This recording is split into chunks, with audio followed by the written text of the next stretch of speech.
Howdy gamers, Indiana John here, and welcome to my very first vlog. This is the first time I've ever made one of these, and I figured that it's my YouTube channel and I can put out pretty much whatever kind of content I want, so why not make something kind of informal and personal, just talking to you guys and about a couple of things that have been on my mind lately. So first thing I want to talk about today is to give a huge thank you to all of you who have subscribed to my YouTube channel here, Game On Video Reviews.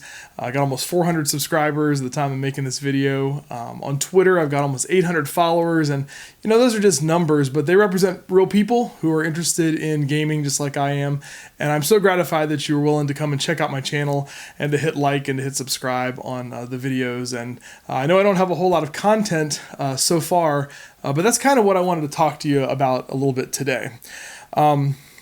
So for those of you who don't know, I started out as an audio podcaster.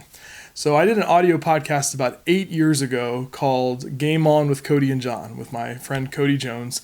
We were just two buddies who were at Origins one year, and we had ran into Tom Vassell from the Dice Tower, and we talked to him for a little bit, and I had been listening to some podcasts, including one called The Spiel that's produced here out of Indianapolis, and I just noticed that I really enjoyed sort of the audio podcasting side of things, the radio show feel of gaming podcasts, this new media that was for your MP3 player. And so on the way back from Origins that year, Cody and I sort of talked about what it would be like to have our own show, and we sort of planned it out and put the segments together. And I had a little bit of background in audio, so we made our first podcast with some equipment that I had, and that was where it got started. And we did Game On with Cody and John for almost 4 years.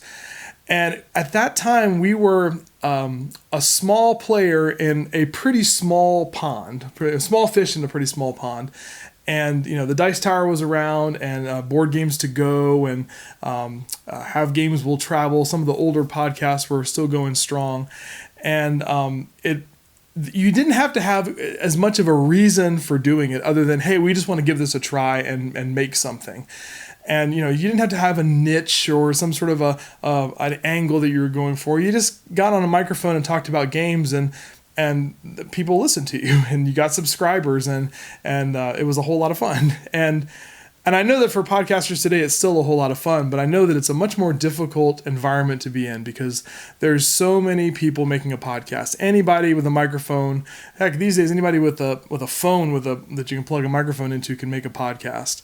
And so you have to be a lot more careful about how you choose your content and what your angle is or what your niche is. And so when we decided to finish doing the show after about 4 years, I had thought about trying to get back into it after a few years. We had several reasons for why we got out of podcasting, but mostly just wanted to spend more time with our family and with our friends, spend more time playing games rather than just talking about them. And I think that after a couple of years, I sort of got the bug again, and I wanted to get back into it. But it's a much more difficult environment and field to get into in the audio world, and Cody wasn't really interested in getting back into it with me, and I didn't want to do a show by myself. So what did I decide to do? I decided to break into video. And so I talked with Tom Vassell, who I'd sort of become good acquaintances with through various podcasting channels and things like that. And he immediately said that if I wanted to come and be a video reviewer on his channel, then I'm welcome to do that. And so I became a video reviewer for the Dice Tower and produced about 35 videos for them. I did that for a little over a year. And when I started doing stuff for the Dice Tower, I sort of took on that role of reviewer. And I sort of became, I guess you could call it like a little Tom Vassell, a little member of the Dice Tower, doing very Tom Vassell-ish sort of things, making videos that were very similar to what he makes, and no fault against Tom at all and the kind of content that he produces, but I just sort of found myself falling into line of that sort of a method of doing things. And now I've broken off into my own channel, and I've made a few videos, and I'm finding that I'm still sort of doing it in that same fashion. And now I'm sort of stuck, and I have discovered that I don't really want to do videos like that anymore. And one of the things I've discovered is that I don't really think I want to be a reviewer. And that is such a large percentage of the people who do video on the internet with board games are reviewers. They get in copies of games, they play them, and then they review them, and they say whether they like them or not. And that's great, and I think there's the whole huge market for that, and people get a lot out of it. I know I do. When I want to buy a new game, I go and check out 2 or 3 of my favorite reviewers to see what they think of it. But for me, I don't have a whole lot of time to spend on making content about things that I don't love. I love board gaming, and I've been doing it for about 10 years now, and I love every part of it, but I don't love every game. And for the games that I love, I want to spend time talking about them. I want to get on a microphone and get on this camera, and I want to show you these great games so that you can participate in them too.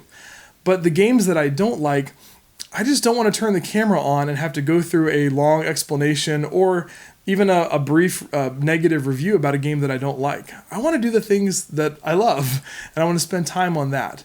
And I think that that's where I've sort of landed with this channel, but I feel like that's where I have kind of a dilemma, because when you become a content producer, you have publishers who will contact you and say, hey, I see you have a channel, or I see you have a podcast. Can I send you my new game and have you review it? And I think that's so humbling and gratifying that folks look at the content you're producing and want to be able to provide you with some benefit to be able to produce that content. But that does create a problem, because once they have sent you that game and you have that in your hand, there is a feeling of obligation to produce some sort of content regarding that game. And if you pull that game out of the box and you play it and you don't like it, well, you still feel obligated to produce that content. And I don't like that feeling. And so, I'll give you an example. I have this game here, Orleans, which I recently bought and I absolutely love. I think it's a great bag building game, building chits and everything. Well, we're not going to do a review on it right now, but I really, really enjoy this. And I bought this with my own hard-earned money after playing it with a friend of mine. And so I would love to make a video about this to tell you all about Orleans and how to play it and all the things that go along with it. So I'm happy to make a video about this game. I also recently have gotten a game from a publisher called Dale of Merchants. This is from Snowdale Design. And they contacted me and wanted to send me a copy of this game. I was very happy to receive it, and I played it, and I really like it. And so I want to make a video about this game as well. But there was always that chance that I could have played it and didn't like it, and then I would have felt obligated to make a video about it. And so that doesn't make me feel very good. And then I have this game here. This is a mystery Motive for Murder that I received from Mayfair Games, who send me quite a few things on a regular basis. And this is where I have a problem, because this game is still in shrink wrap, and I have not opened it yet. I've read the back of the box, but I don't really know anything about this game, and from the outside of it, it doesn't look great to me. Like, it looks like something I might not be very interested in. It may be a great game, but I just don't know. And if I crack this thing open and I play it, and I don't like it, I don't want to make a video about it. I would much rather just send an email to the publisher and just say, I'm not really that interested. I didn't really like this game. I can tell you why, but I'm not really going to broadcast and take my internet megaphone and put that out over the internet.